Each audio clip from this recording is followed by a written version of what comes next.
Hello friends, নানান ব্যঞ্জনে তোমাদের সকলকে স্বাগত জানাচ্ছি। তো আজ আমি দেখো এখানে 4 পিস মাছ নিয়েছি। তো এখানে এটা আমাদের দুজনের জন্য, কারণ আমার মেয়ে তো মাছ খায় না। তো এখন মাছগুলোকে আমি ভেজে নিচ্ছি। তো লবণ হলুদ মাখানো আছে মাছগুলোতে।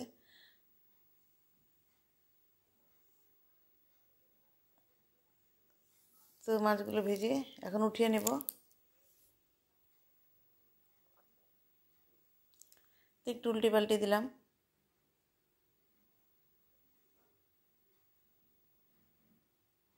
তো বন্ধুরা, একদম ছোট্ট ভিডিও, তোমরা প্লিজ একটু স্কিপ না করে দেখে নেবে একটু। আর যারা কমেন্টস করছো প্লিজ একটু লাইক দিয়ে দিবে। তো এখন দেখো আমি তেলের মধ্যে একটু পেঁয়াজ সম্বার দিয়ে দিলাম। পেঁয়াজটা ভেজে নিয়ে এখন এর মধ্যে দিয়ে দেবো হচ্ছে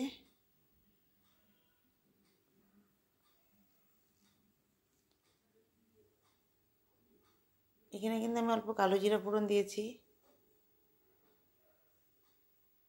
আর এখানে কাঁচা লঙ্কা বাটা দিয়ে দিলাম। একদম অল্প মাছ তো, সেই জন্য অল্প করে মশলা দিয়েছি। আর এখন এখানে পেঁয়াজের পেস্টটা দিয়ে দিলাম।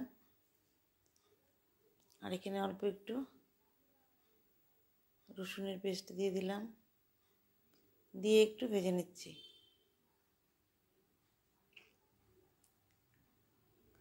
লবণ হলুদটা দিয়ে দিলাম, দিয়ে এখন মিশিয়ে নিচ্ছি। আর একটু ভাজা ভাজা করে নিচ্ছি।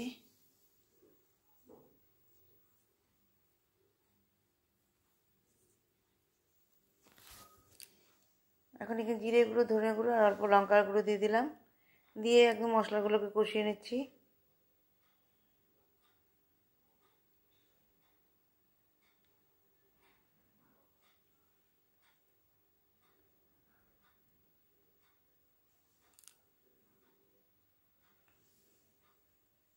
এখন এর মধ্যে অল্প সামান্য গরম জল দিয়ে দিলাম।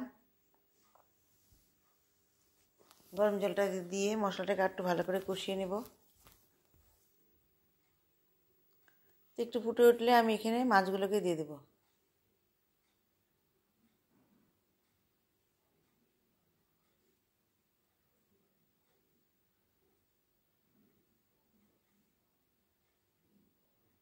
তখন দেখো মাছগুলোকে দিয়ে দিলাম।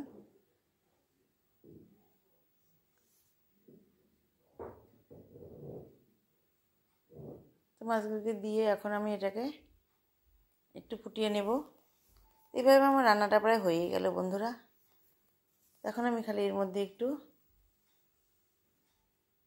ফুটে উঠলে একটু ধনেপাতা দিয়ে দেবো। এভাবে রান্নাটা শেষ হয়ে গেছে। তো একদম ছোট্ট একটা ভিডিও আর ঘরোয়া রান্না। তো নতুন বন্ধুরা, তোমরা যদি দেখে থাকো প্লিজ একটু কমেন্টস করো, আর কোথা থেকে করছো একটু বলো, পাশে এসো। আর নতুন পুরনো বন্ধুরা, তোমরা কিন্তু পাশে থেকো আমার। এভাবে আমার রান্নাটা এখন শেষ হয়ে গেছে, এখন আমি সার্ভ করে দেবো। আর তোমরা যেন সবাই ভালো থাকো, সুস্থ থাকো, এই কামনা করছি। নমস্কার।